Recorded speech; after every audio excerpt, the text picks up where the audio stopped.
ये जो ग्रंथ है नफरत को बोने वाले, एक युग में मनुस्मृति, दूसरे युग में रामचरितमानस और तीसरे युग में गुरु गोवलकर का बंच ऑफ थॉट। ये बताया जाए कि जो हमारे बिहार के शिक्षा मंत्री हैं, इस तरीके से रामचरितमानस को बोलना कहाँ तक सही है? क्योंकि हम लोग उस शिक्षा मंत्री के नाम पे धब्बा है, बुला के लाइए बगल में बैठ के हम श्री रामचरितमानस का बढ़िया से एनालिसिस कर देंगे, बता देंगे उनको।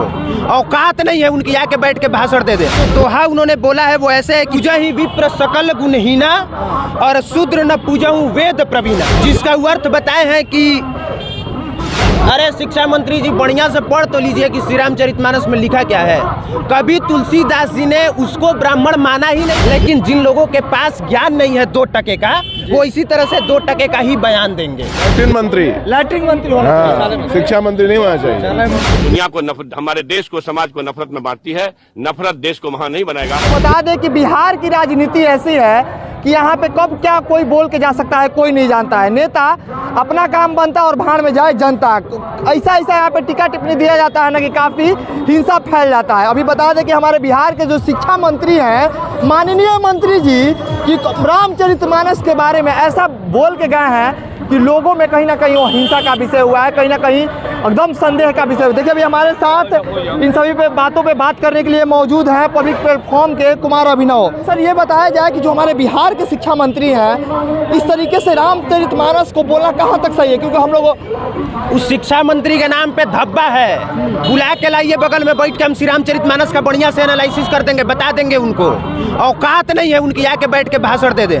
उनको पता नहीं है, श्री रामचरितमानस उन्होंने पढ़ा नहीं है। और जो दोहा उन्होंने बोला है वो ऐसे है कि पूजा ही विप्र सकल गुणहीना और शूद्र न पूजहु वेद प्रवीणा, जिसका अर्थ बताए हैं कि ब्राह्मण के पास अगर गुण नहीं है तब भी पूजिए, और शूद्र के पास अगर वेद का ज्ञान है तब भी मत पूजिए। अरे शिक्षा मंत्री जी बढ़िया से पढ़ तो लीजिए कि श्री रामचरितमानस में लिखा क्या है। कभी तुलसीदास जी ने उसको ब्राह्मण माना ही नहीं है जो ब्राह्मण के घर पैदा हो गया। ब्राह्मण उन्होंने उसको माना है जो सदाचार करता है, संध्या वंदन करता है, पूजा पाठ करता है, जिसकी बुद्धि निर्मल है, उसको उन्होंने माना है। और शूद्र उसको नहीं माना है जिसको लोग SC ST कहते हैं। शूद्र उसको माना है जो नीच है, अधम है, जिसको ज्ञान नहीं है उसको माना है। तो जिसको ज्ञान नहीं है, अधम है, वो वेद का ज्ञान ले लेगा तो पूजने लायक हो जाएगा नहीं ना।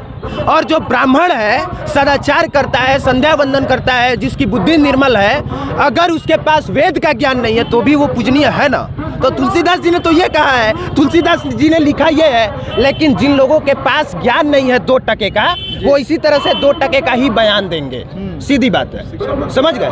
तो ये बहुत जरूरी है ये जानना कि तुलसी उनको लैट्रिन मंत्री होना चाहिए। क्या होना चाहिए उनको? लैट्रिन मंत्री होना चाहिए। शिक्षा मंत्री नहीं होना चाहिए। शौचालय मंत्री होना चाहिए। कितनी शर्म की बात है कि आपके शिक्षा मंत्री इस तरीके का टीका टिप्पणी कर रहे हैं। मतलब शर्म भी लज्जाशील हो जाता है उनके लिए।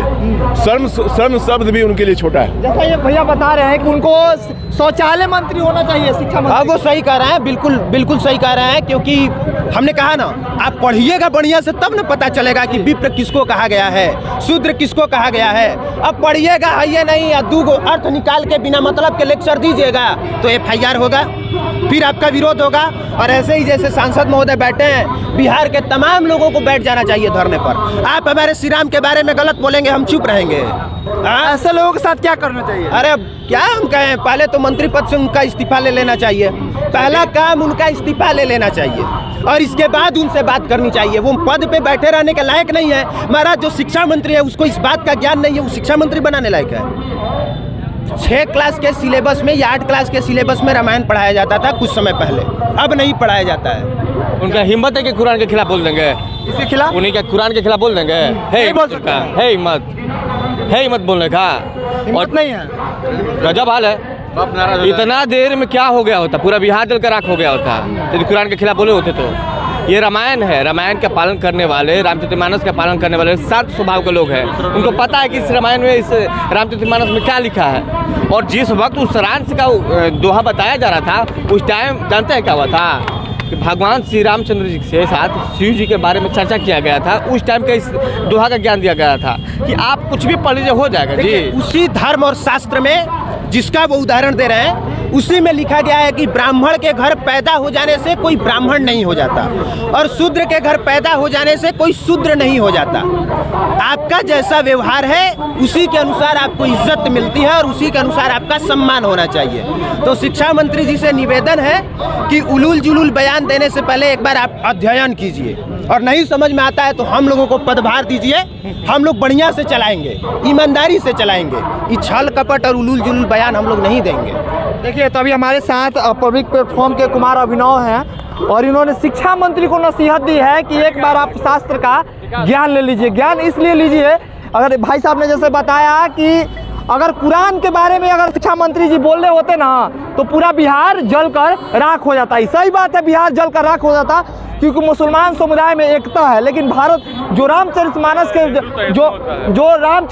के लोग जो यहाँ पे विचार रखते हैं रामचरितमानस का, वो लोग कहीं ना कहीं यहाँ पे सभ्य माने जाते हैं।